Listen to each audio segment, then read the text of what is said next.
All right, it's a little after, it's about 10:05. I figure we'll go ahead and get started. My name's Bill Cass. I'm Director of Project Development for the DOT. And we're here for a Gacit meeting, Government Advisory Committee on Intermodal Transportation, to talk about our draft 10-year plan. I want to pass along Councilor Burton's apologies. He called us this morning, said he couldn't make it. So he didn't want to extend his apologies, and he asked us to run the meeting in his stead. So I'm going to turn it over to Bill Watson. He's the Director of Planning. He's going to talk about some of the process involved with the development of the 10-year plan. And Mark Ambrosi from Stratford Regional Planning Commission is going to talk about some of the regional priorities and as well as the process they went through to provide information to us. And then I will give a brief overview perspective from the state's viewpoint, and then open it up to questions. So it's really interested in getting the public feedback. There are some other folks here today. The congressional delegation, Senators District, are very well represented. Sarah Holmes from Senator Shaheen's office, Geneva from Senator Ayotte's outfit, so thank you. Had their attendance at all these meetings, so it's very much appreciated. I'd love to hear everybody's feedback. So, if you want, if you could just give an overview of the process. And good morning, everyone. Again, my name is Bill Watson, and I'm a poor representation for Councilor Burton, but I'll do my best this morning.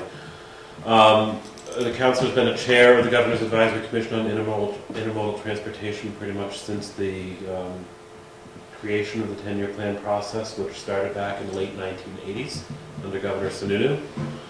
The 10-year plan is an opportunity for stakeholders within communities, organizations, the regional planning commissions, the department, and ultimately the legislature to weigh in on transportation needs throughout the state. Every 2 years the 10-year plan is updated, and that process starts at the regional planning commission level.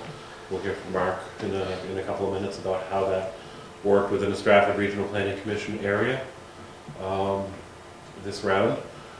Over to the left here, or to my left, is a representation of the projects that are in the 10-year plan in Councilor Burton's district. I think it's 104 towns, a number of cities, and in most of the counties of the state that his district covers. So he's very active and very busy representing transportation needs throughout the state.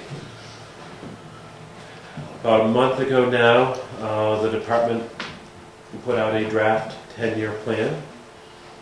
By state law, the 5 executive councilors plus the commissioner of DOT that make up the Gacit committee have to hold hearings throughout the state, at least one hearing in each of the council districts. All the councilors are doing more than that. But the goal is to give the public an opportunity to make sure that their needs are heard, that the work the planning commissions and the department has done is reasonable and valid given the constraints that we have.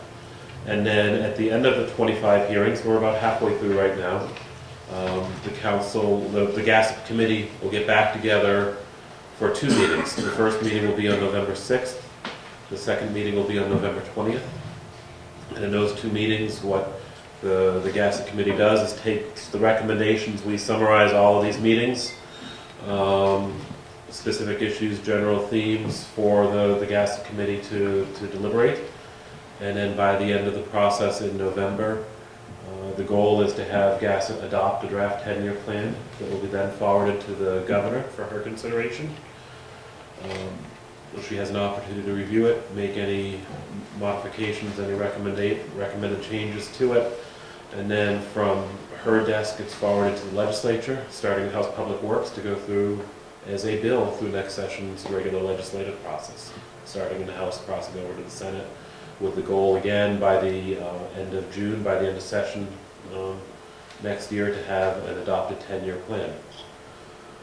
The plan will then, that will give the department the direction that we need in order to move forward with our priorities. It'll be reviewed 2 years hence and continually updated and open for comment and conversation. The plan represents all modes of transportation, all surface modes of transportation. As Bill and I were driving in this morning, we had to stop for the train out here. It was great to see active rail lines in use. We focus a lot on highway and bridges, but we'll make sure to talk about rail and transit and aeronautics a little bit as well. Alternative transportation modes, they're all a part of this 10-year plan process and important to this effort. And I think the only thing I'll do, in addition to the people that Bill's recognized, Mark Morrill, who's our District 3 district engineer, is here as well. We talk about capital projects, but from an operations and maintenance perspective, our roads don't hold together, our transportation system doesn't stay together without the work of the districts. So part of the discussion here will be about maintenance and such as well, and certainly Mark and his staff play a key role in that. With that being said, I'm going to turn it over to Mark Ambrosi from Stratford to talk about things from a regional perspective. All right, thank you, Bill. And Councilor Burton for holding this meeting so we can attend today. I'm just going to give a brief overview of basically what the 10-year plan is, the process we went for prioritizing projects we submitted to New Hampshire DOT, and then some of the regional priorities that we heard from communities for the 10-year plan process. So I guess, first off, what is the 10-year plan? I've been going over it a little bit already. The 10-year plan is a comprehensive list of projects and programs and their implementation schedules over the next 10-year period. The plan outlines the funding sources for the projects, local, state, and federal sources. And the funding in the plan is limited to the funding that's anticipated to be available over the 10-year period. New Hampshire DOT is required to update the plan every 2 years, as Bill was saying. And this is the 2-year cycle will be finishing up in June of 2014, hopefully, if it's approved. I just wanted to review the funding sources that we'll be talking about today a little bit. Federal funding, federal aid package, there's about $150 million a year in federal funding that New Hampshire receives annually. New Hampshire DOT anticipates this level is going to be hold pretty steady over the 10-year period. There's no indication that we're going to see a significant funding increase from the federal government or increase in gas taxes or other kinds of revenue generating sources. Stratford Region's approximate share of the funding for the 10-year period is about $53 million over that 10-year period, so that breaks down to about $5.3 million a year. That's an approximate share. It includes the work the districts do, some of the programmatic funding sources, so within the 10-year plan it might not look like exactly 53, but I think it's closer to that once all the programmatic funding is broken out. Another source of funding that we'll be talking about briefly is turnpike funding. This is a state revenue source rather than a federal revenue source. Turnpike funding, we pay it through the toll system. It generates about $120 million a year. So about $40 million of those dollars goes to repaying debts for projects on the turnpike system in New Hampshire. Turnpike revenues also fund state police, preservation and maintenance, and toll collection efforts across the state. This leaves about $34 million for capital investments on an annual basis. So out of that $120 million, there's really a much smaller pot that actually goes back into the turnpike system to make improvements on it. So there are a couple of New Hampshire transportation needs, and I'm sure Bill's going to talk about this a little bit more moving ahead, but revenue is the biggest need in New Hampshire. We haven't had a gas tax increase since 1991 or 92, so it's been over 20 years at this point since we've seen a revenue increase. These revenues are really important for two things in New Hampshire: maintaining the existing system, preserving the existing system, but also any improvements we want to make to the system. So the 12-cent increase that was being discussed this past legislative session, that was really only covering the maintenance side. That was going to allow us to preserve and maintain the 500 miles of road that the districts try to accomplish on an annual basis. But it wasn't going to provide us enough funding to actually increase the number of capital projects we're going to be investing in. And currently, New Hampshire is relying on turnpike toll credits, which are generated from the turnpike system, investing those turnpike dollars into the federal highway system. And we receive credits for those. These credits we're using to access that federal funding, that $150 million. This is a soft match, it's not real dollars, so we're not actually getting to use that 20% match to invest back in our transportation system. We're just being allowed to access the federal funding with it. So just a little more about the turnpike. Within the 10-year plan today, there's $530 million of unfunded turnpike improvements.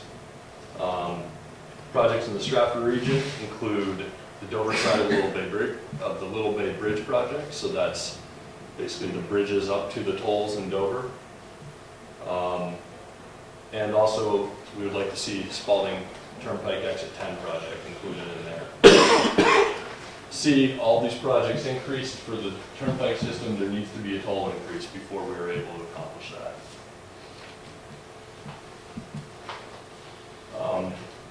Another one of our issues, red list bridges. I think that's a familiar problem up in this part of the Stratford region. I know Milton has a bridge that was closed about a year ago that really hurt their downtown. According to the infrastructure report card, New Hampshire has 362 bridges that are structurally deficient and over 400 bridges that are functionally obsolete. There's a 7-year wait list in New Hampshire for getting on the state aid bridge program to fix those municipally owned red list bridges. There are revenue needs, I guess, in the state. This is the take home here. We need to keep up and do a better job of removing these bridges from the red list so that our transportation system can continue to function and serve the needs of New Hampshire residents. So getting back to the 10-year plan, changing gears a little bit, how is the draft project list for the 10-year plan developed? Over the past year, regional planning commissions and other agencies worked with New Hampshire DOT to reform the process that we've been using in the past to develop this list. Some of the goals of that process that we went through were improving communication between the agencies, making the list with more information and everybody having the same information. To help us do this, New Hampshire DOT purchased Decision Lens software, and this software, it's used across the country in different areas, from baseball teams, hockey teams, to businesses and state government, to facilitate a more transparent decision-making process. So what we have here is just a screenshot of kind of what that looks like. With this software, you develop consistent criteria, so we are all working from the same criteria for scoring projects. Criteria are both qualitative and quantitative, so they're both actual numbers that we have, like road bridge structural integrity or something like that, a road condition figure that we actually have, and also other things like local support, which are more qualitative. This is a screenshot of the different criteria we use.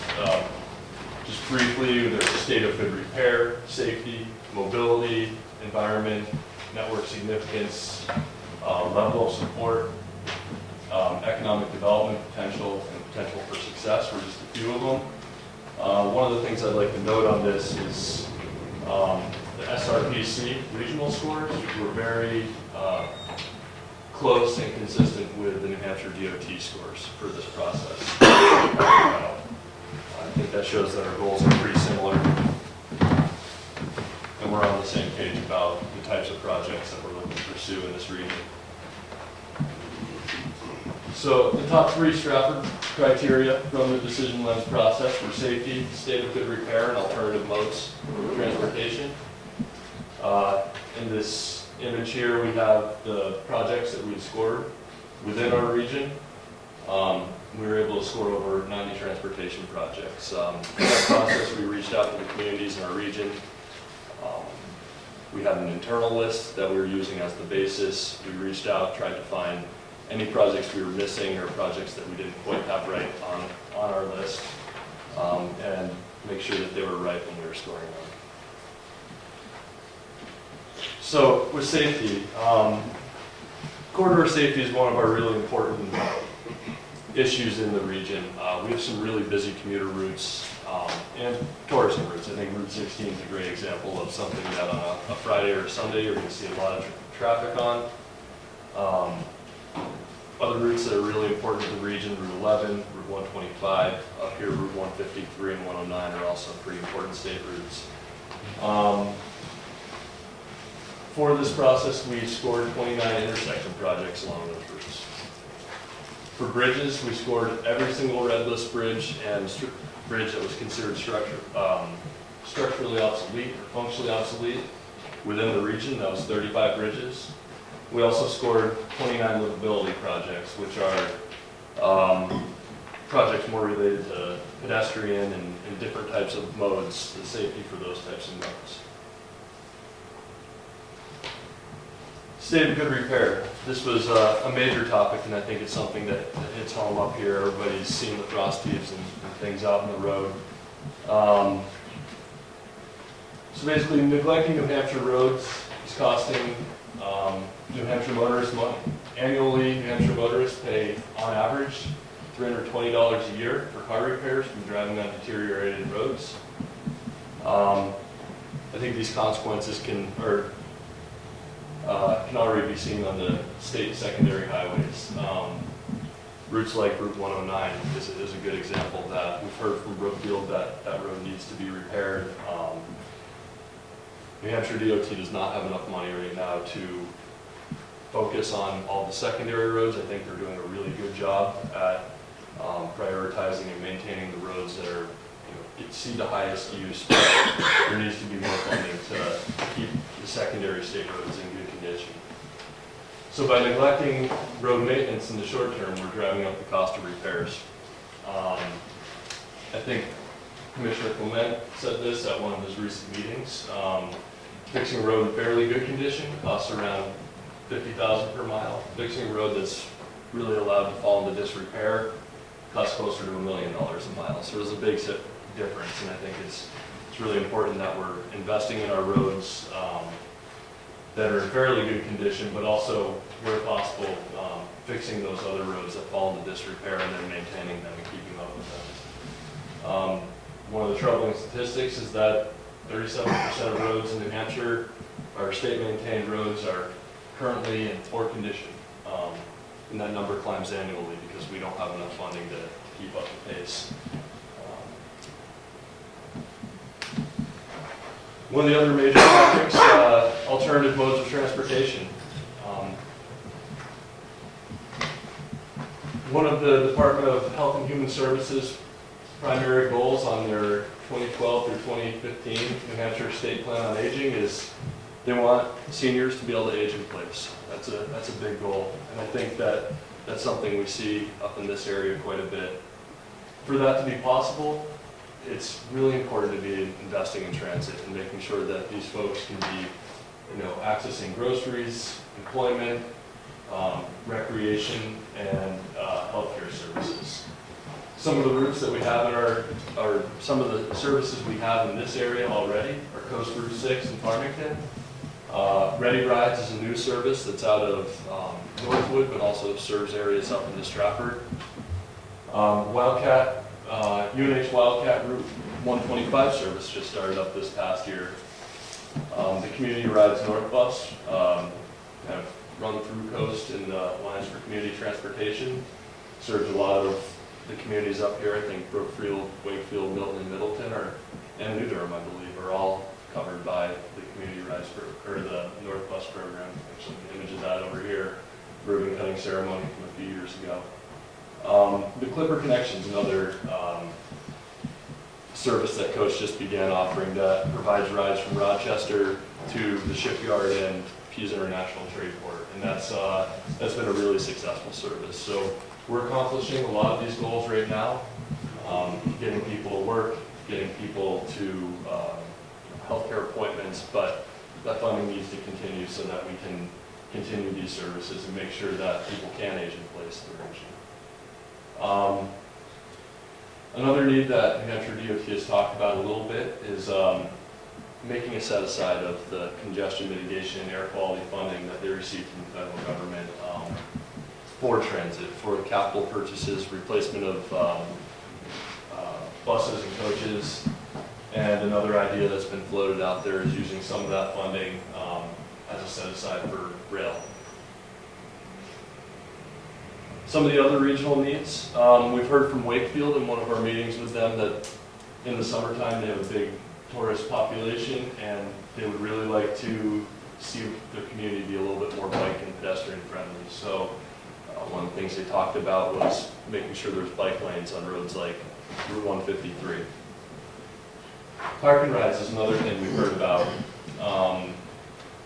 I think it's important on Route 11 over in New Durham, that area, to have a park and ride for people commuting to the seacoast, but also to the lakes region.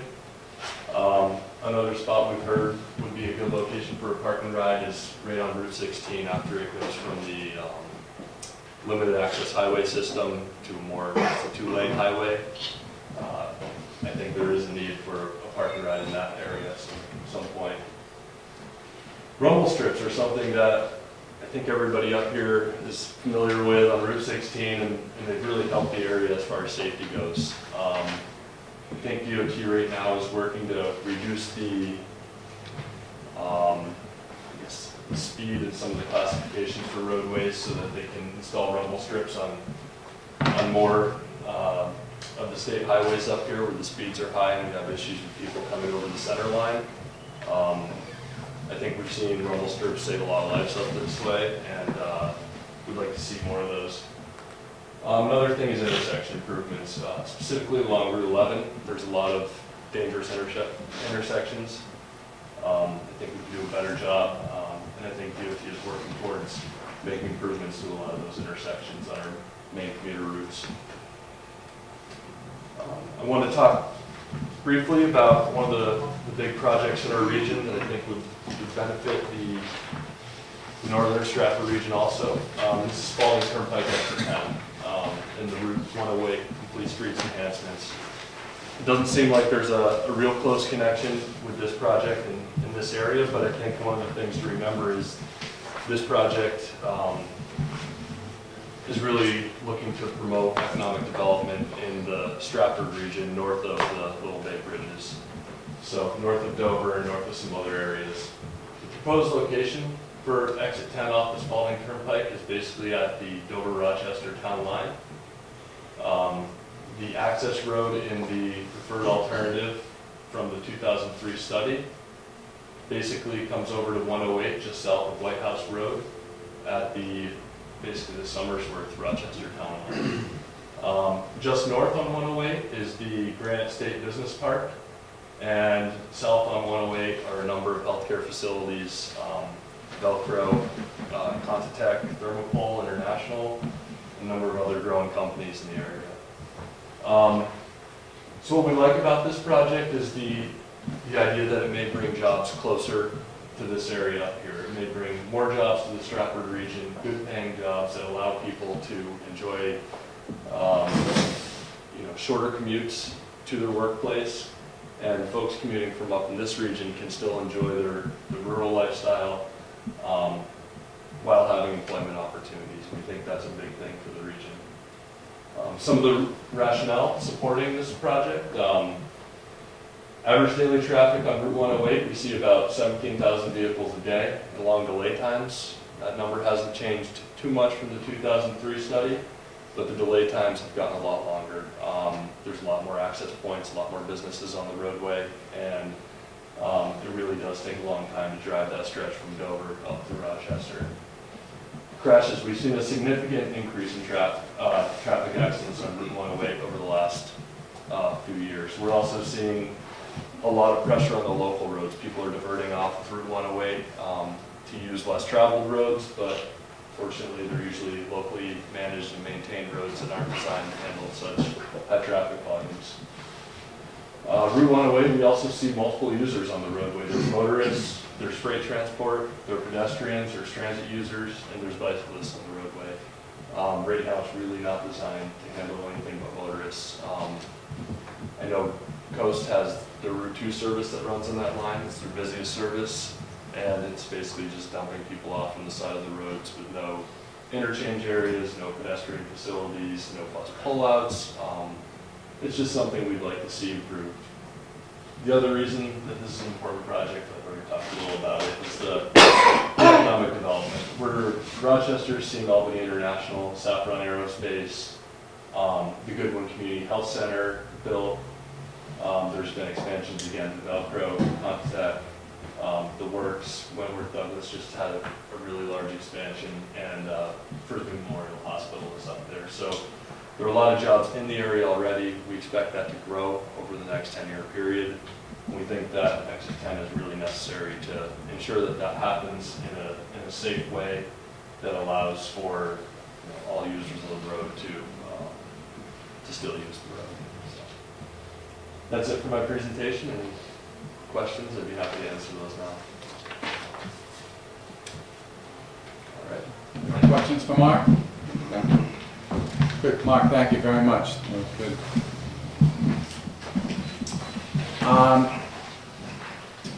I'm going to just give some Mark covered a lot of the information, and a couple of points I may emphasize some of those points and try not to be redundant. I'm going to talk off of this handout here, the PowerPoint slide. We didn't bring the PowerPoint with us. Thought there would be a smaller room, but that worked out well, I thought. But I just want to highlight a couple of things, and then get to your input and your questions. One of the things, and I'm going to skip around a little bit, but if you go to slide 3 of this handout, you see a chart, summary chart that looks something like this. You have a black and white one, not a nice colored one. But as Bill pointed out, the 10-year plan contains all of the highway, bridge, rail, transit, and aeronautics, airports projects as part of the state's, part of the DOT's overall 10-year plan. And that chart just kind of gives a one-page look summary from a financial perspective of how all that shakes out by major funding category and by fiscal year. And probably a better way to get your arms around that, if you look at slide 4, which is this pie chart, it kind of gives the relative funding, the relative order of magnitude and comparative of the major funding categories within the 10-year plan. I'm going to speak a little bit about a couple of specific areas. You know, the biggest piece of the pie, that's about half the program, which is the federal highway program. You know, that really drives our highway and bridge program. There are some in the top right, some smaller pieces of the pie, betterment program, state aid bridge, state aid highway, that are state funded, that also take care of some of those needs, and I'll hit on some of those, but by and large the federal highway system is the biggest. And then I'll briefly touch on just some of the top level information about transit, aeronautics, and the turnpike system. Mark hit a lot of the high points on that, so I appreciate that. But really I wanted to point out that this plan compared to previous plans is very much a status quo. There is some incremental growth, primarily because last time we updated the 10-year plan we were looking at potential 33% reductions in federal aid, which was looking at reducing the whole plan. But we're looking at, again, some incremental growth, but really no major changes. Last year in the legislature there was a lot of talk about additional revenue and potential gas tax, that none of that came to fruition. So we're taking the existing funding levels and the existing programs and really level funding them and basing the plan on that. Another cornerstone of our plan is financial constraint. In past years we had very overly optimistic projections of what we could get done.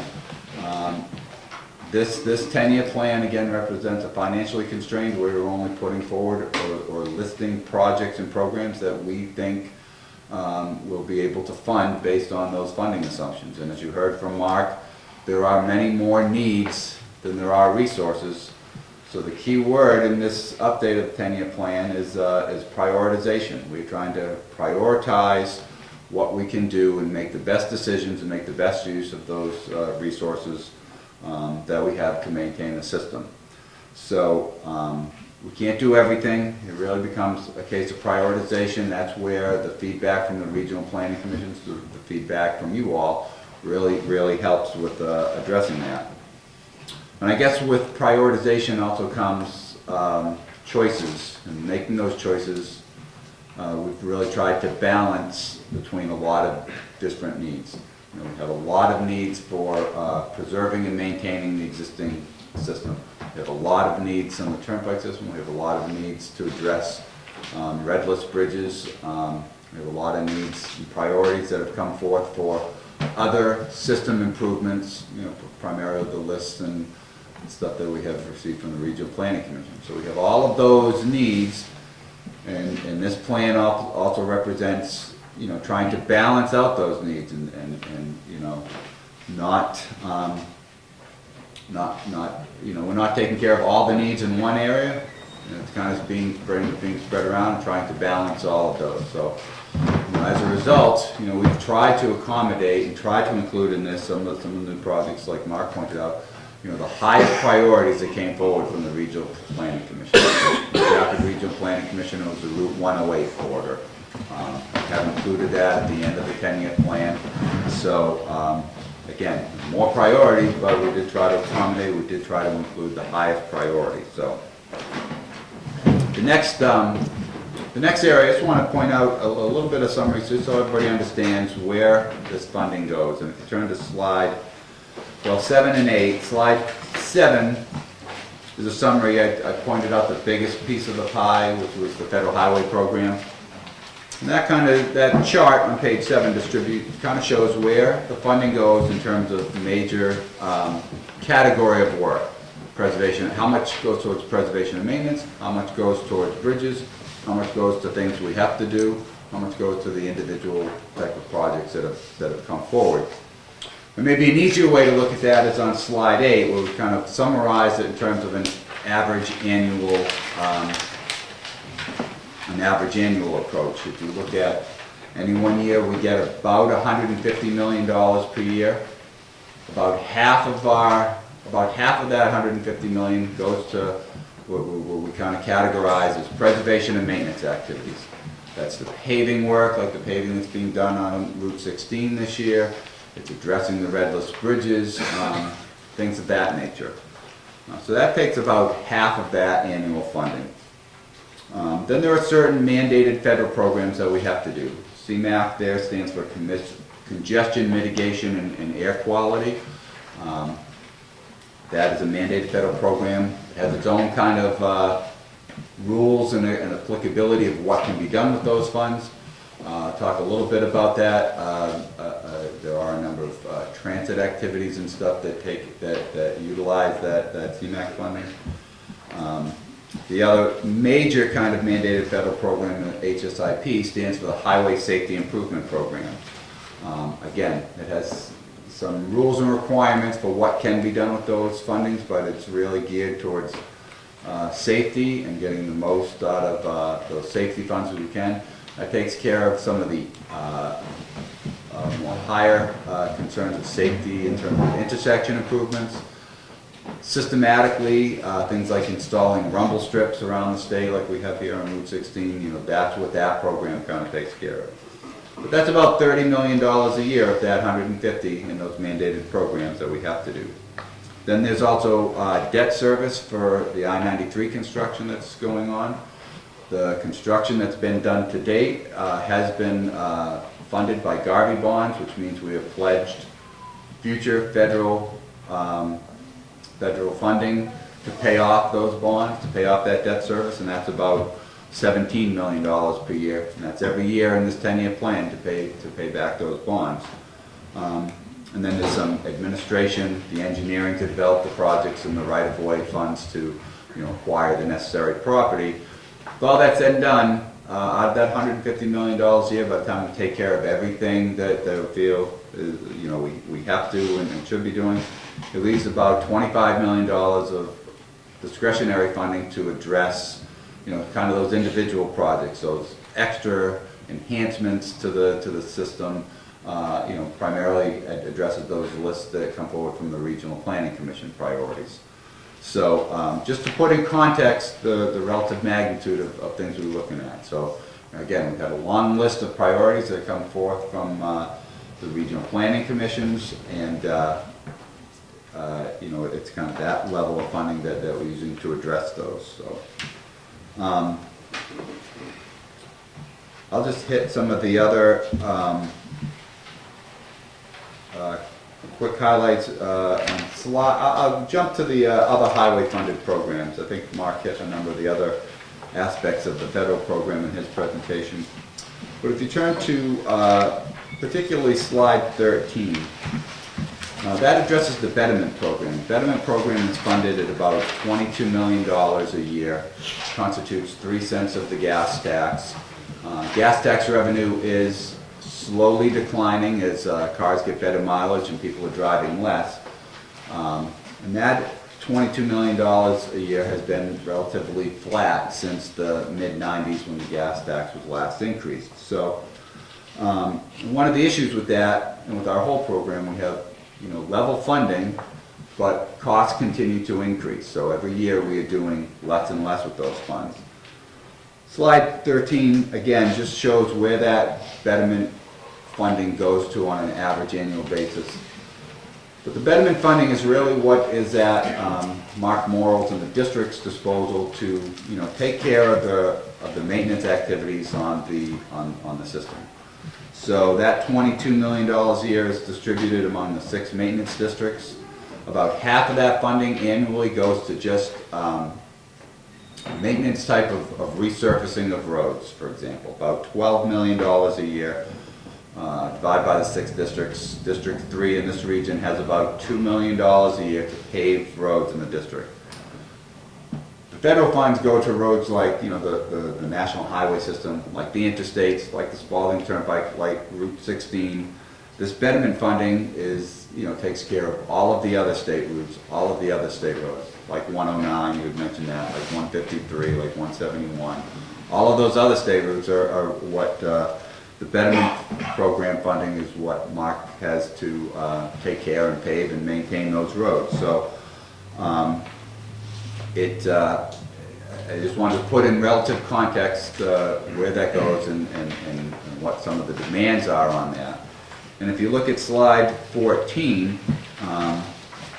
it shows a chart graphically of the New Hampshire about the number of miles of roadways we've been able to resurface. And if you look at 15 years ago, in the early mid-90s, we were paving about 500 miles a year. Again, as I said, that funding has stayed pretty level. Cost of paving and materials and asphalt and everything have continued to increase. And we are doing less and less every year, and as a result, we are falling farther and farther behind. So despite the big spike there in 2009, which was the economic stimulus funding, the ARA funds that came as part of the economic stimulus package, where we addressed a lot of deferred maintenance needs, we are paving closer to 250 to 300 miles a year. And as a result, we are, again, using that word prioritize, we are prioritizing that work to take care of the most heavily traveled roads, the ones that carry the most traffic. And as a result, a number of the secondary state numbered routes and the unnumbered state routes, state maintained roads are continuing to find more and more difficult to get to, and they continue to fall farther and farther behind. So this plan, this 10-year plan, does not change that. So it's a concern, it's an issue that we need to wrestle with. In the next 3 slides, 15, 16, and 17, I won't go into that. There is just a little bit more detailed information about the Turnpike program and the Turnpike system. Mark pointed out the priorities in this region. But I would just point out, we have about $530 million of Turnpike capital needs that are identified, that are listed in this 10-year plan. but they don't have enough revenue under the current toll structure, so there need to be some sort of toll increase to fund those improvements. So that's another issue that may be coming up in the next few years. On, let me turn to slide 19, which is a summary of jumping programs and jumping modes. That's just some summary information on how transit and rail is funded in New Hampshire. We get from, now I'm talking another federal agency, Federal Transit Authority, FTA, we get about $15 million of federal funds. It correlates to about $20 million total of transit funding. Some of it goes directly to the urban system providers like Coast, like Manchester Transit, Nashua Transit, some of those. And about $13 million, goes towards supporting a number of the rural transit systems that are in place. And I know both the CMAQ funds on the federal side, on the federal highway side, are another source of funds to help augment those transit needs, both the rural and urban needs. And we've also, in this 10-year plan, continued a set-aside or transfer of about $800,000 of federal funds toward the Transit 5310, that's the point of service provisions. But I know it's another area where there are many more needs than there are resources, and I know especially the rural transit providers, continue to struggle to find and match the federal funds that are available with their own resources. And again, this is an area that the state of New Hampshire, as part of the budgeting process, has reduced availability of state funds, to help as operating as part of matching funds for operating of the transit system. So it is another issue that has been brought up and that we need to deal with. And lastly, the last two slides just summarize some of the information that goes into the aeronautics field. We get about $20 million of federal aviation funds, Federal Aviation Associate Authority funds every year to maintain state and municipal airports. And I know in their planning, Skyhaven Airport in Rochester is one of the recipients of those funds as we seek to meet their capital needs as well. So very briefly, in the final page, Bill had laid this out in his presentation, Bill Watson did. Slide 22 summarizes the next steps in the Gacit process between the Gacit committee making a recommendation to the governor providing a recommendation to the legislature, and the legislature taking it up next spring and ultimately approving it in law by the end of the next legislative session. So I appreciate your patience as we got through just some of the information.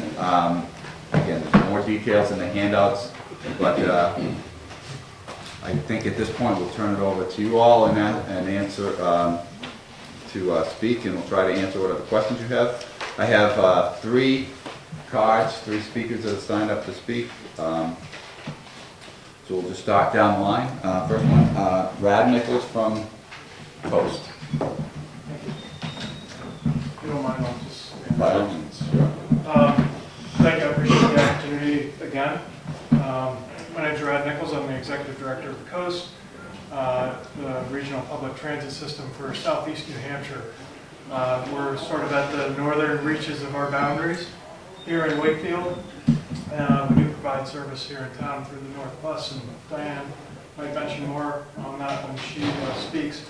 I've been at Coast for 17 years and have been involved in regional transportation planning for those 17 years. So I've been at this dance a couple times. Yeah.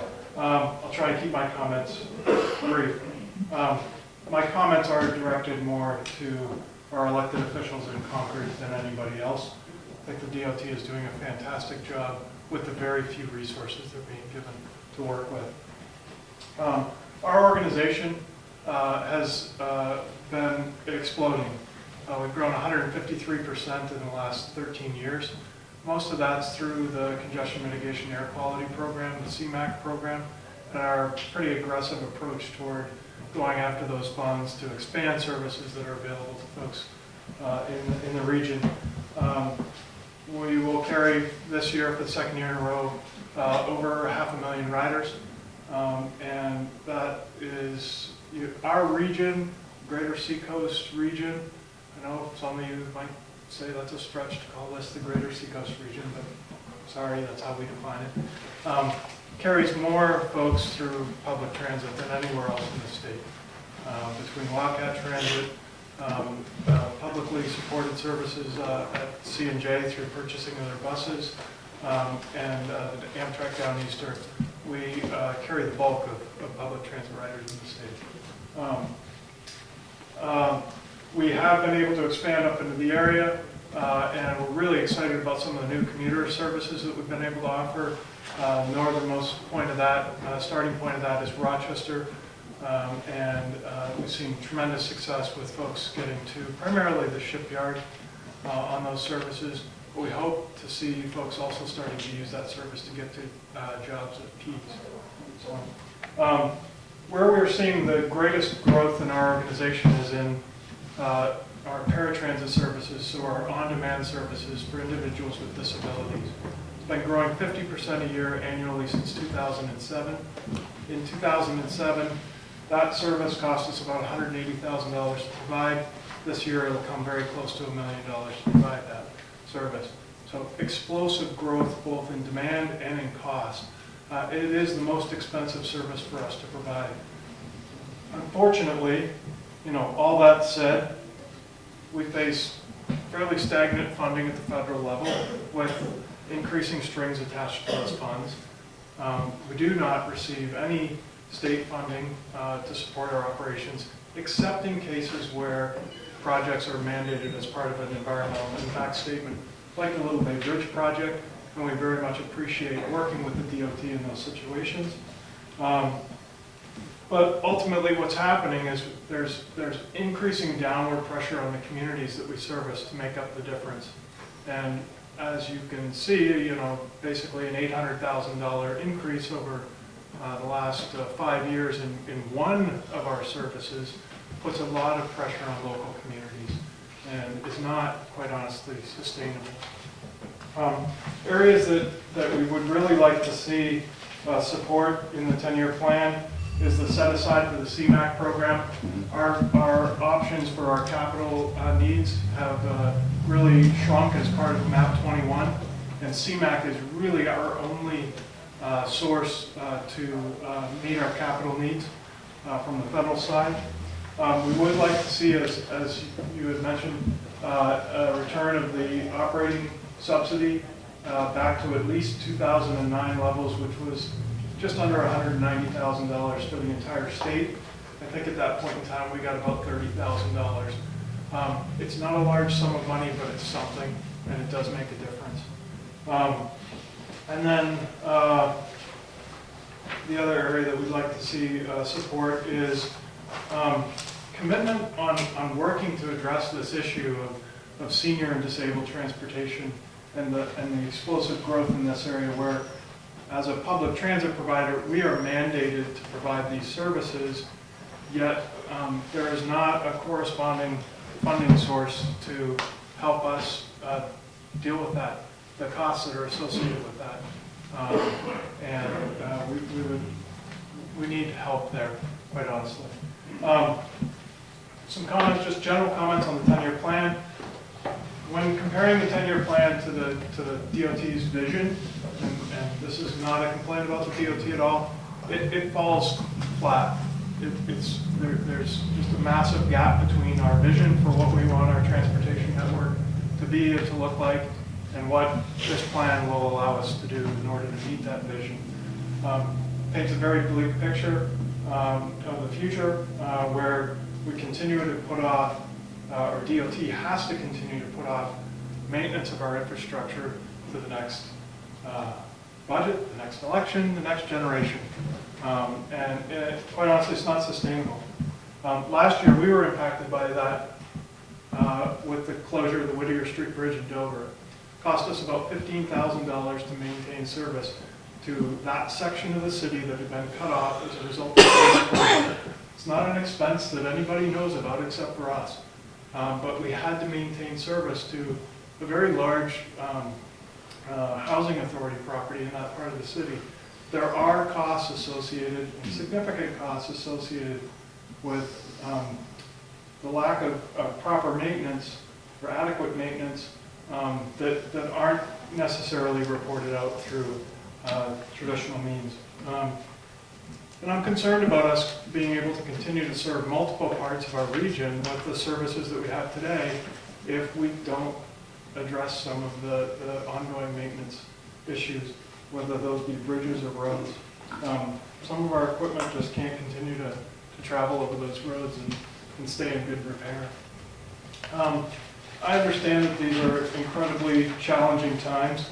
I said that last time we were at these Gacit hearings 2 years ago.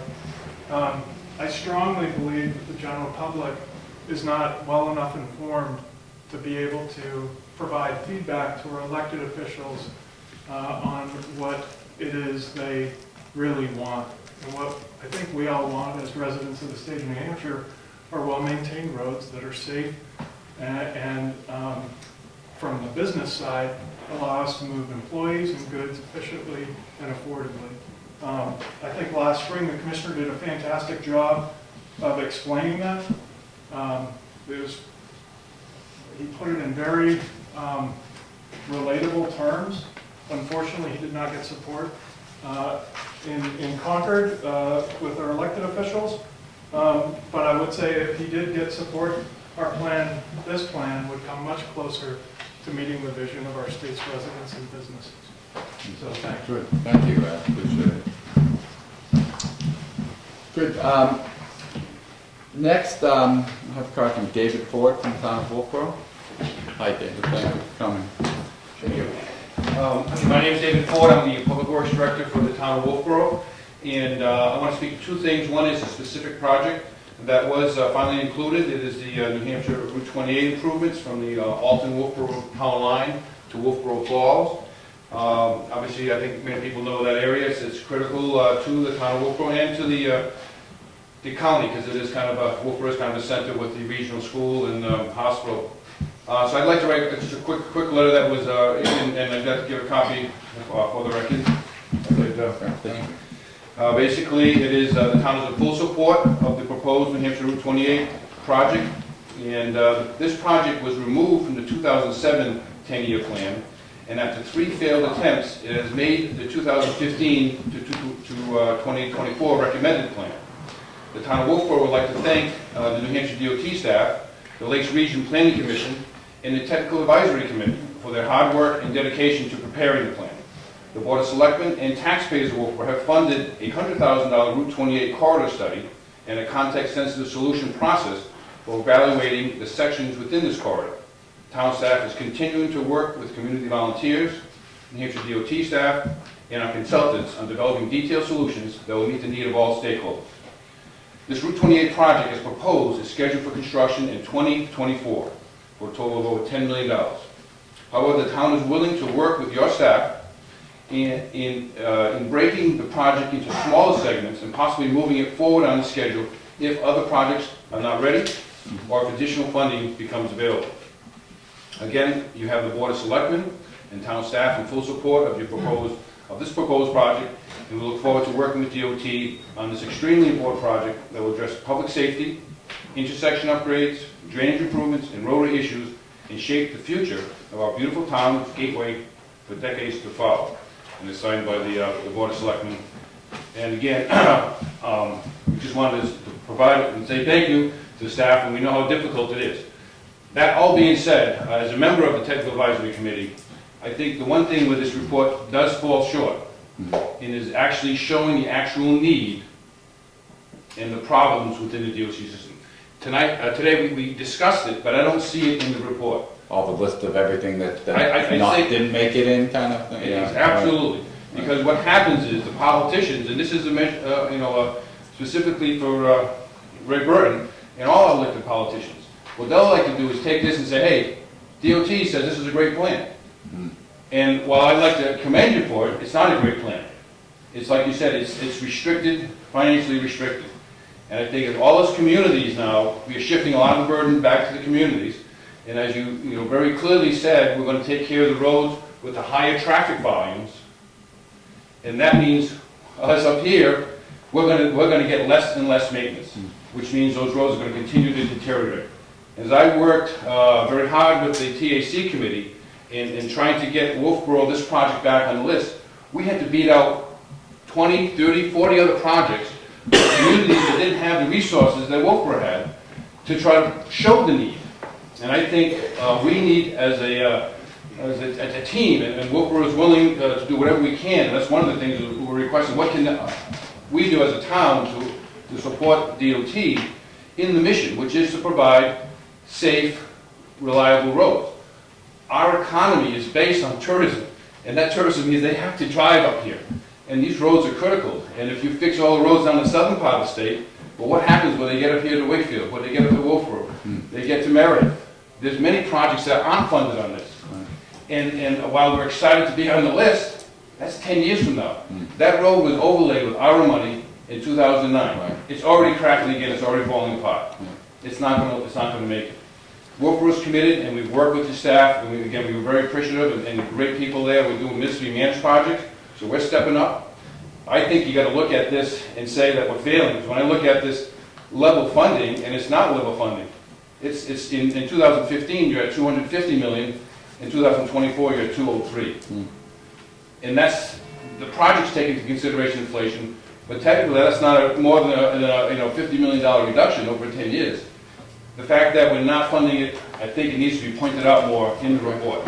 And I think that when we say, hey, we support the project, because that's what you have to go, we've got to make a stronger statement to the politicians that we need to find more revenue, or the future's really, I think it's going to get worse. Thank you. That always said, and one other question too. Can you explain on this chart what other means? Because I see the footnote, doesn't seem to make sense. Other is like the other, mainly that's funding from other states. We have a number of interstate bridges, a couple of big bridges in the seacoast. So we list the total cost of, say, the Sarah Long Bridge project in there. It's $140 million, but half of that is coming from the state of Maine. We have a number of interstate bridges in the program with Vermont, likewise. So rather than to clarify from what New Hampshire's funding piece of it is, but we wanted to show the the total project cost in the plan. That other represents the funding from other sources, primarily other states. Great, thank you. Exactly. The other comment, I think you made a great comment, David, about the needs. And one of the things we try to do with the planning commissions, with the prioritization that we did this time around, is identify all the needs, but focus on the highest priorities to try to work on addressing those in a 10-year plan. So the 28 project being an example through Lakes. One of the things I know Council Burton has asked us to do is to look at combining in each planning commission. I would say there's at least 2 to 3 times, if not more, needs identified than there are resources available. So we don't want to put it back in a 10-year plan. We've worked hard to get this from a 35, 37-year plan down to something that's affordable. But the councilors recognize that there is a need for us to forward to them so they can continue that conversation about what the real needs are. And even with the work that we've done with the planning commissions, I know we're not addressing or identifying everything that's out there. But so part of the final report, part of our final deliberations in November with the Gacit committee will be to look at that bigger picture of not only what are we able to address here, but just as importantly, what are we not able to do with the revenue sources we have today. And I think it's a lot more than 2 or 3 times, because where we sit, a lot of projects did not get in. And in fact, that one project did get in, it's still 10 years out there. Yep. So it's very dire, and I think that message does need to be said to the governor and all the politicians. Absolutely. Good, thank you. The last card I have is from Diane Smith with Coast. Hi there. I'm Diane Smith. I'm the manager of coordination at Coast. you've already heard from Rad about the overarching issues for Coast as an organization and public transit in the Seacoast area. I'd just like to say a few words about our coordination project. The Coast is the lead agency for a collaborative coordination project that's been underway for a number of years. Our region actually covers the Wakefield-Brookfield area all the way down to the Mass border, again along the Seacoast area, much of Rockingham County as well as Stratford and part of Carroll County. The ultimate goal is to improve community transportation and to do so through better collaboration, particularly with regard to demand response services and services in more rural communities. I'd like to thank the DOT for including the transfer of the highway funds to a transit project in the 10-year plan again. It was something that had been excluded 2 years ago and got put back in when there was a groundswell of support across the state. That $800,000 a year goes to support transportation services to the elderly and the disabled. That's the program, the Federal Transit Administration program that money gets flexed into. It's then distributed across the state, and in our region, we have access to about $140,000 a year. And that money we have programmed at the current plan for supporting access to health care for elderly and disabled, as well as for supporting volunteer driver programs and some expanded service along a route along the seacoast, which is not operated directly by Coast. These are services that are largely directed, again, to the elderly and the disabled. And I'd just like to point out that studies have indicated that by 2030, 500,000 Granite Staters will be over the age of 65. And AARP expects that about 25% of those folks will not be able to drive or have access to a vehicle to drive themselves.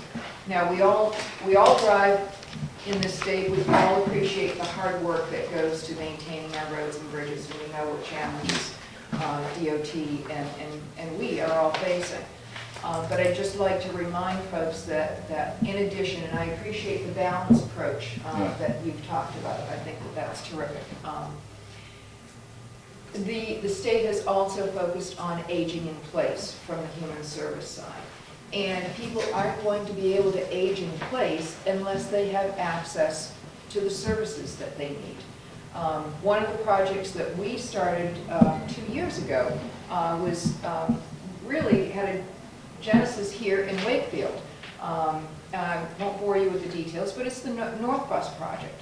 And it's a very unique project that we put together where Coast owns the vehicle. We oversee the operation of that service, but it's actually operated by volunteers. Volunteer drivers who operate this small minibus, and it provides service at least 2 days a week in all of the communities, rural communities north of Rochester, and it provides access for elderly and disabled. Wakefield, I'm pleased to say, is the community that has provided the most volunteer drivers and has the highest ridership, about 60% of the ridership on that service. It's been going for 2 years. We modified it last year, and we're going to tweak it a little bit more again this year. It was enough to attract, it was successful enough that it attracted sponsorship by Frisbee Memorial Hospital, who put a wrap on the vehicle. And we're very fortunate that the value of the volunteer hours and this, the revenue from this wrap will continue to support the local match needed for this. It's funded with, in this particular case, it's 50-50 money from the federal government, but that match money is needed ultimately. So this is just one example of the work that we have been doing in this effort for coordination. The projects themselves, with this one exception of the North Bus, still need matching dollars. And we've been very fortunate over the life of this coordination project to have private matching dollars to support the federal dollar, to match the federal dollars that support the program. But those private dollars are going to be expiring after the end of this, the next fiscal year. And we don't have the match money to continue. And in fact, this project, this coordination project, was not able to take advantage of some federal funds that were recently made available to our region because we didn't have the match. We found other projects that did have match that we were able to help redirect those funds so that the funds are still being used. But the concern that we have moving forward is that this coordination effort, Brad mentioned the expanding costs of the paratransit services that Coast has to provide, and mirroring that are other transportation needs for elderly and disabled throughout the region.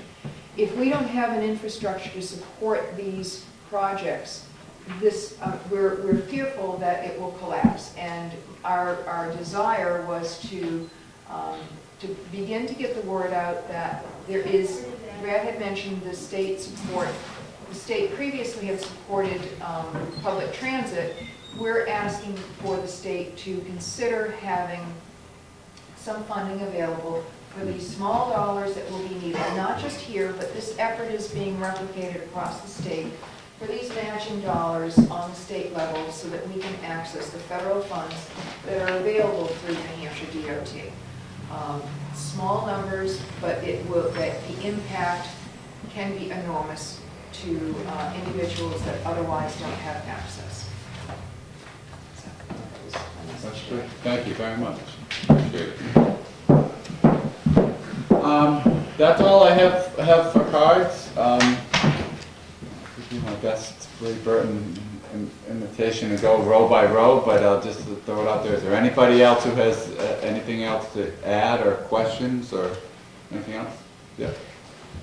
This is the second Gacit I'm attending Okay. this year, and listening to Mark Ambrosi's presentation and looking at your slide 8, a question I would like to see answered, which you may be able to do very, very quickly. I see a huge dichotomy, understanding that essentially we have 10 counties. You're talking about 150 million a year, Right. and we're talking about 5.3 million for Stratford. Sounds to me it should be closer to 50, because Mark talked about programmatic money. I realize it doesn't come to the county per se, but how do we get that large a delta? I would have assumed that some counties would get more or less, so we stay with the 15 as a starting point. Mm-hmm. Maybe we're 12, somebody else is 18, but how do we get all the way down to 5.3 versus the 15 that it would appear it should be, give or take? I'm barely manual. I'm not sure what the 5.3 represents. So, generally speaking, what we did this time around with the Regional Planning Commissions, and it's built upon something we're required to do on the federal side of the 10-year plan, what we call our STIP and STIP process. We tried to come up with some target funding levels based on funds that the department already distributes to towns through block grant aid. The model that we use for that distribution by state law is half the federal aid funds, or half the funding is distributed by population, and half is based on miles of roadway. So what we did is we looked at our 150 million a year, and we said, what is the population distribution between the 9 regional planning commissions? And then how many lane miles of roadway does each region have that's eligible for the different categories of federal funds that we receive? In Stratford's area, there's no interstate, but there's a robust turnpike system. A lot of the area here has the Spalding Turnpike, but there's no interstate system. So for those interstate funds that are available, there's part of the target given to Stratford. There's no allocation for that amount of funding. And we look at all the different categories. How much is eligible for National Highway System funding? How much is eligible for the different categories? And we came up with the best estimate. It's not rocket science. It's not perfect. It was a first effort this time around to just say, what is a reasonable approach? We don't know if it's reasonable. What we know is it's something we've never done before with the planning commissions through the 10-year plan process. In the past, we would have gotten, and David, you said it earlier, 2, 3, 5, 10 times as many projects as we can afford. It was a starting point. So it was simply that, and I think we've worked at a staff level with each of the planning commissions on the methodology, and maybe there's an opportunity to go back and tweak. But it was based on how much mileage you have eligible for certain types of funds, and what's the population within each of the regional planning As far as the commissions. target, as far as the target As far as the allocation, target, yeah. or the planning allocation, that's what you were asking about, Yeah, why it was that part. only X, Yep. Y, okay. Another separate question. Yeah, Realizing we have a relatively small coastline, but we theoretically are supposed to have a port, and I see absolutely no maritime dollars, MARAD or anything else. I realize, especially Right. with they just declared 2 marine highways within the last 60 days. And we are one of the 2 most critical marine highways in the United States, the M95 and the M5. Why isn't there any reference to that whatsoever? that's a good question, I'm not sure. The only, and I don't have a good answer, I mean, the only thing I can think of is, you know, and I'm not sure of their operation, the Port of New Hampshire is under the Peace Development Authority, it's not under the DOT. So they may have funds, they may have federal funds, US DOT funds that they administer for the port, but we don't administer or oversee it through the DOT, so I'm not really aware of their budget or how they're funded or what we may or may not get, so. I would suggest, even if Yeah. it has to be a negative, it would make it easier for us to understand Right, the 10-year plan. understood, yeah, no, that's a really good point, that's a very good point to brought over there, yeah. And the last thing, Yeah. you've already sort of addressed it, but I think between Coast and Wolfboro, basically, I think it would be tremendously valuable to have a separate gap analysis after the 10-year plan, specifically for us to be able to take back to our 435, give or take, elected representatives in the state. Again, the Yeah. DOT can't do what it can't do. Right, And the 10-year plan is almost a misnomer. And again, no reflection on Right, DOT, right. but you're caught in the middle. yeah, And I really think, I love that whole concept. I would suggest a gap plan. I mean, that's what we're really talking about. The gap between what we can even discuss as DOT, if you will, sure. versus the needs of the state. Very different things. Thank you. No, it's a real good point. I know we've in past years, we've done ancillary documentation of, you know, deferred lists and things like that, you know, that get, you know, transmitted to the governor's office as a separate letter or a separate memo or something with a list attached. It doesn't carry the same weight, it's not in the formal document, so maybe some sort of gap analysis. I hadn't heard that term, but that's a really, you know, logical approach, so we'll take that into consideration. Thank you. There aren't any more questions. I would just point out that if you, oh, yeah, sir. Excuse me, can you explain where the 53 million for Stratford region is coming from? Is that coming from the communities in Stratford? I think the 53 million, is that the allocation, planning allocation? That's a target allocation. It's coming from the federal funds, so that's part of the, it's part, I talked about that $150 million of federal funds, that's where it's coming from. It's gas tax dollars that we pay at the pump. Is that what you're getting at? Well, right, but Yeah. you also stated that the state of New Hampshire is borrowing money against future anticipated federal highway dollars. Yes. Can you explain to me how you borrow money from something that doesn't exist? I can do my best. I mean, essentially, there's a financing tool, this financing mechanism, called Garvey bonds, Grant anticipation. Grant Anticipation Revenue. Revenue Vehicle is what the acronym stands for. It's Garvey bonds, but it allows, you know, borrowing, it allows us to pledge future federal revenue to pay off federal bonds, and the bond agencies and the banks, you know, rate that, and they, you know, based on the interest rate and the bond rating of those, you know, they determine the risk of whether there will be a future federal transportation funding system or not. So, to date, Garvey bonds have been relatively stable, but even with the uncertainty with federal reauthorization of transportation at the last session, the banks have pretty much still put their faith behind the federal government and have allowed and have, you know, issued and lent that money based on that collateral. So And there's two parts to that, if I can add one more point. The Garvey bonding itself, the authorization for Garvey is a federal initiative. Yeah. On a state side, the only way that the department is able to bond for these projects is with legislative authority. So we have authority levels of from approval, right? we have authorization from the Hampshire Legislature for the specific dollar amount that has been bonded for the I-93 projects. So without both of those levels of authorization or approval, we would not be able to move forward and bond.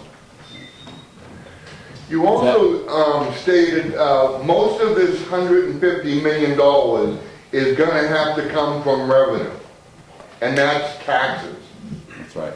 Well, if we look at the federal government for a moment, who is 17 trillion in debt, 59 trillion in unfunded liabilities, doing all these projects are wonderful. It'd be great to have the greatest roads you could have. Right. How are you going to pay for it?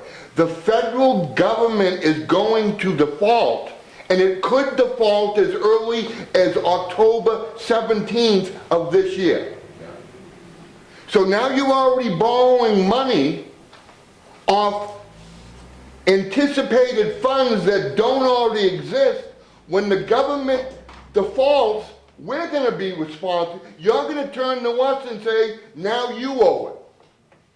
You can't, this pie in the sky that you can have everything and there's an endless pot of money somewhere. The question is, how are you going to pay for this? There's no money.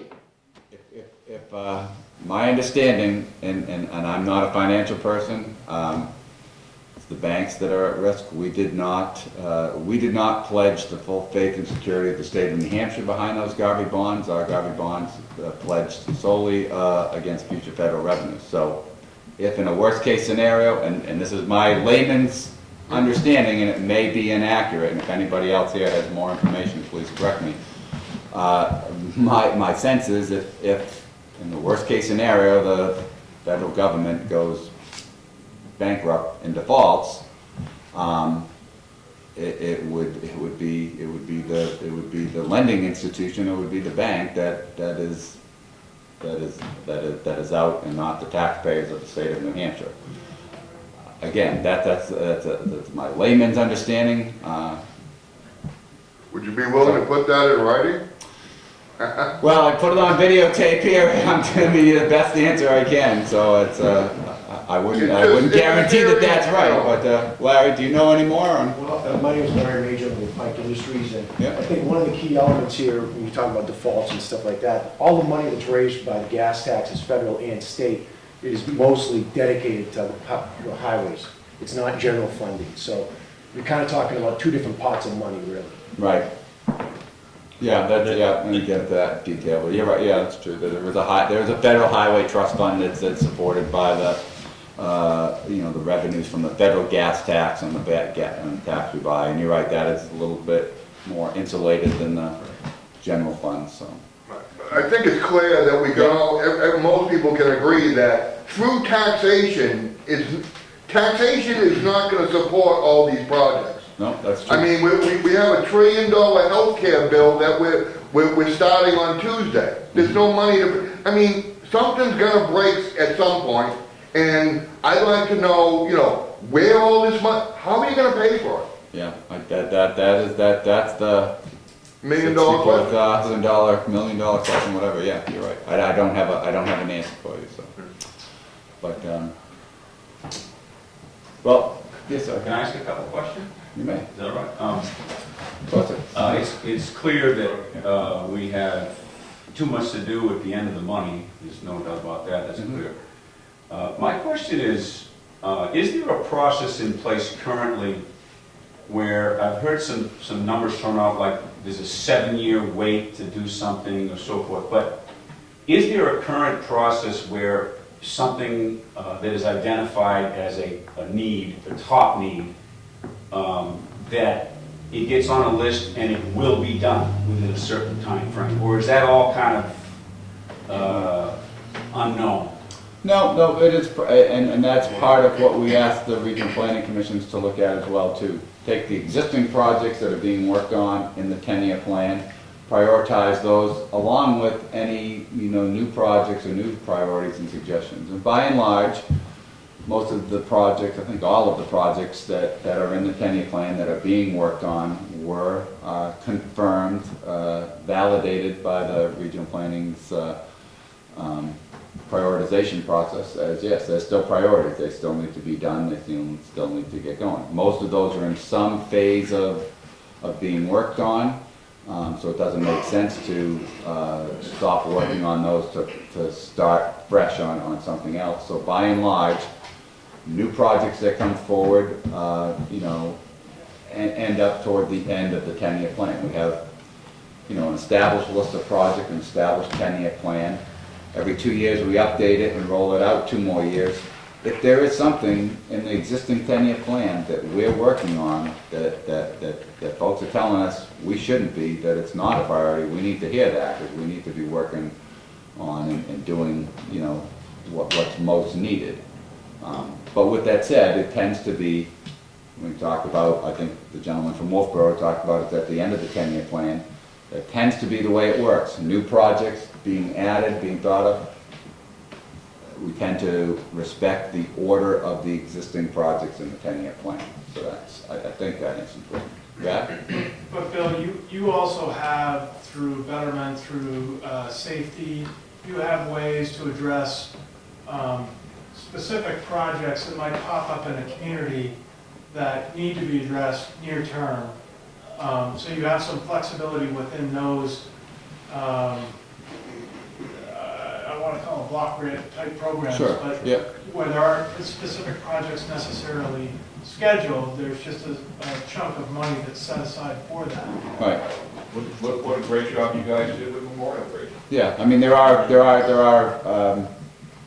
programmatic projects, like, and a lot of those are the paving or the safety. I alluded to the Highway Safety Improvement Program, where there's money, a program set aside, and specific projects are done within those and not necessarily listed in the 10-year plan. And there are other needs, like the Memorial Bridge, if, that's why we reevaluate every 2 years. If a bridge deteriorates quicker, has to be down posted and needs to be accelerated, then that's what we evaluate as part of the update. So. Well, I think what I was getting at was, my impression, you've done a great job with this software to identify areas by need, the greatest need, and then maybe a little later and so forth, to identify these projects. Yeah. I mean, there's no doubt that what's coming is a proposal to tax people at a greater rate because you need the funds. And I think it would be, so what you're really going to ask the taxpayers to do is make this investment. And I think what the taxpayers are going to need to know in order to support this increase would be what commitment the state is going to give. For just an example, to just use an example, let's say there's a bridge in my town that's no longer usable, and so it would be at the top of the list perhaps. In order for me to support an increased gas tax or an increased revenue source, it would be nice for me to know that that bridge will be fixed within a certain time frame. Yeah. That allows me to understand the return on the investment Sure. that I'm being asked to make. And maybe that's just simply a comment for Ray Burton and our legislators. No, that's a good point. I think it's a very good point. I think our first meeting we were at, there was a state representative that made that comment. The commissioner from the department, our commissioner was there. And as an example, and I'm not advocating for any particular revenue enhancements, but there was discussion about the gas tax, the proposal to increase the gas tax in the last legislative session.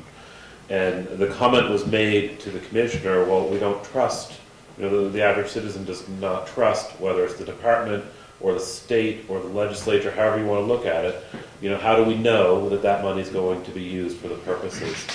And one of the requirements of the gas tax legislation that was proposed is the department had to go to the legislature with very specific lists. Here are the different programs that would be funded. Here are the projects. in those programs that would be funded, so that if we're increasing funds to the state aid bridge program, one of those that Mark talked about, the 7-year wait for projects, it's actually closer to 9 or 10 that the way bridges are going now. But if we were going to put more money, invest more funds into the state aid bridge program, what specific projects in which communities are going to get funded first? If you're going to put more into betterment, which roads are going to be resurfaced or is work going to be done on first? And we're happy to provide that information. That's the accountability, that's the transparency people are looking for. Right, yeah, absolutely. Good, thank you. Yeah, I'm going to make a statement just to address the issue, and I think you guys are very sensitive about it, but I think the reality is taxes. It's all taxes. It's revenue sources, we can make it different names. But we, as a country, have to come to grips with the facts of our responsibilities. That we want to take care of our elderly and the poor who don't have health care. That we have an infrastructure. We decided hundreds of years ago that as a group, as a town, as a state, as a country, we're going to develop an infrastructure that we can move people around. We're the greatest country in the world. We are facing very severe financial problems, but we are also very rich.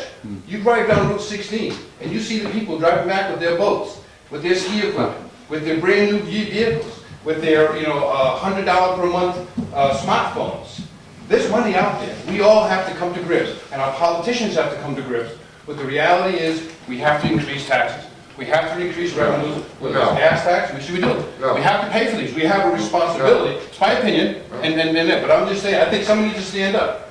And as a public works, I stand up in the front in the town of Wolfboro, and I ask, we need to share. We had meetings with the commissioner and said, we need to fix these roads. They said, we don't have any money. But if you want to participate, and one of the comments was 7-year wait is for the bridge program. If you have a bridge that's state aid bridge failing, program, yeah, right. you only have so much little dollars for miscellaneous projects. $2.3 million or $4 million for bridges, 2.4 for the highways. But that's where the burden is going to be put down on taxpayers. Do you want to pay for it on real estate taxes at the local level, which is what Wolfboro is doing by funding projects that are state projects, but just to get in the queue, we're having to raise property taxes to pay our either 1/3 share for municipal manage or the 20% share for a bridge project. But you have to step and we have to pay for it. Or we have an alternative, which is to let the country go bankrupt, and all the great living style we have will lose.